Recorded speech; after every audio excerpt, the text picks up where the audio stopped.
I've always liked vintage, I've always liked history. I see dead people, and I travel around the planet going into the closets of the dead and nearly dead, or women whose bodies or lifestyles have significantly changed.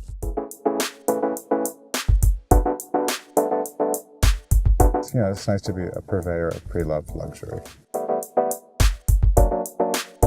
But decades, it's a little bit more, has a one-of-a-kind quality.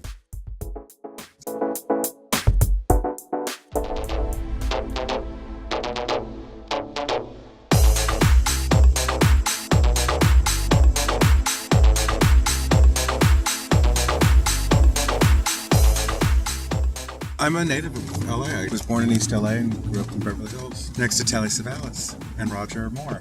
But we're very normal. We were green before it was in to be green. And we really offer a certain degree of luxury that can't be replicated by any of these major luxury brands anymore because everything is ubiquitous. I prefer if a woman is entering a different stage in her life when she kind of recognizes it and contacts us and is excited to know that her style will endear and endure. And that's really the most satisfying way to get things. It's very emotionally rewarding for me. I mean, it's very intimate to go into a woman's closet, and you know, sometimes when a woman is ready to let go, it kind of recognizing termination to some degree of a certain life or lifestyle. All right, good night, thanks.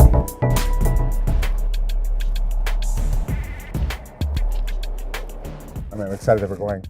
I love what Raph has been doing at Dior, and I think that's an example of someone who kind of, it doesn't look retro. There are many designers whose entire bodies of work are about manipulating and refreshing the codes from the past. But I'm mostly attracted to the designers who really are very modern. I've contributed to the demystification of vintage and the idea that it isn't just about costume and retro and period. It's really how a modern person dresses, and vintage really dictates modern trends. Before I had the store, I sang German cabaret. I used to recycle old songs, now I recycle old clothes.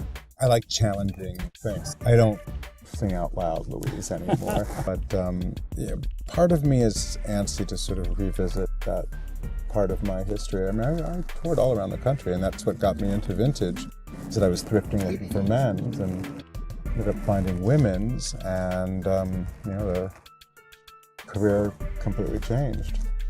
So it's very similar, it's still a stage. Our producer was very funny because I remember like 6 weeks into shooting, she was like, this is the most real reality show I've ever done. I'm very curious to see how it all turns out. So, show starts in March, it'll be over by the end of May, and hopefully my career isn't over also.